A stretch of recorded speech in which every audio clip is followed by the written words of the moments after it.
Hi guys! Welcome to my video review of The Count of Monte Cristo. I know it's been a super long time and Christmas has passed. It's actually New Year's Eve while I'm recording this. Yeah, we're gonna go to church tonight for New Year's Eve.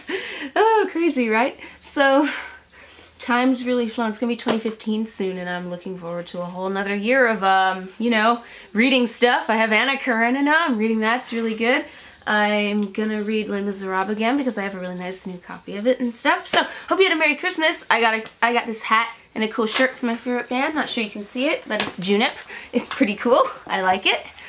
Hope you had a very blessed Christmas day. Alright, so, The Count of Monte Cristo. This is a really amazing book. I mean, I'm not lying here. I hope I'm not overselling my point, but I really do think this is like one of the most awesome books ever. There's so much adventure in it, and I know it requires a bit more suspension of disbelief than is normal for a book, but, well, unless you're reading like sci-fi fantasy. I mean, for a book set in a world with no supernatural stuff, this book requires some suspension of disbelief. Sorry, I just stepped on some Legos. But it's worth it, you know, to suspend your disbelief. There's stuff like prison escapes, poisoners, hidden fortunes, fake identities, all that stuff. It's just so good. Not everyone is into that kind of thing, I know, but I really went nuts for it, you know. It's kind of like sort of adventure games you play when you're little, but in a really good plot with really good characters. So, speaking of characters, Edmond Dantes is the Count of Monte Cristo, and even at the beginning of the book, before he's the Count, you can still see a little bit of the vengeful person he will become in him. There's like the seeds are already there, it didn't come out of nowhere. It's really cool. His development is very dynamic, and your opinion of him constantly changes too. Especially towards the end, I was taken aback several times. You know, you forget that the Count is little old Edmund from the beginning, and when the book reminds you of that fact, it's very jarring. It's pretty cool.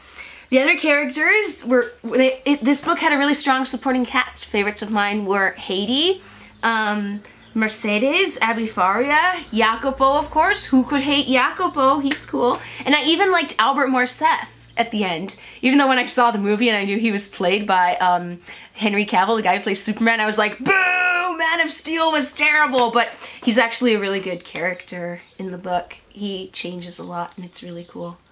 What happened, Lizzie? Nothing. Oh, okay. Sorry, she's back there doing something. I don't know what happened. So, where was I?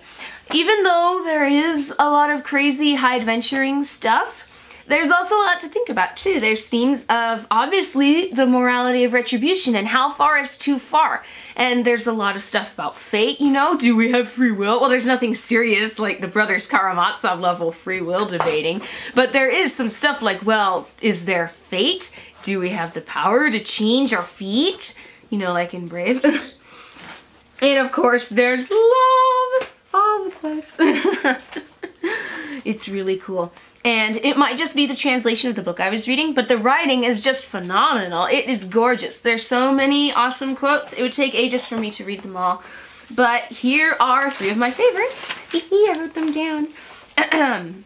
All this because my heart, which I thought was dead, was only sleeping, because it has awakened and begun to beat again, because I've yielded to the pain of the emotion excited in my heart by a woman's voice. Chapter 9, The Meeting. Chapter 90, The Meeting, sorry.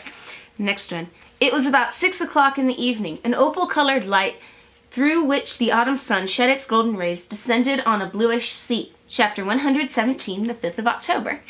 The third one, man does not appear to me to be intended to enjoy felicity so easily. Happiness is like those enchanted places we read of in our childhood, where fierce, fiery dragons are waiting to be defeated. Chapter 5, the marriage feast. It's really cool, right? And there's so many good uses of simile and metaphor and all that kind of stuff in this book.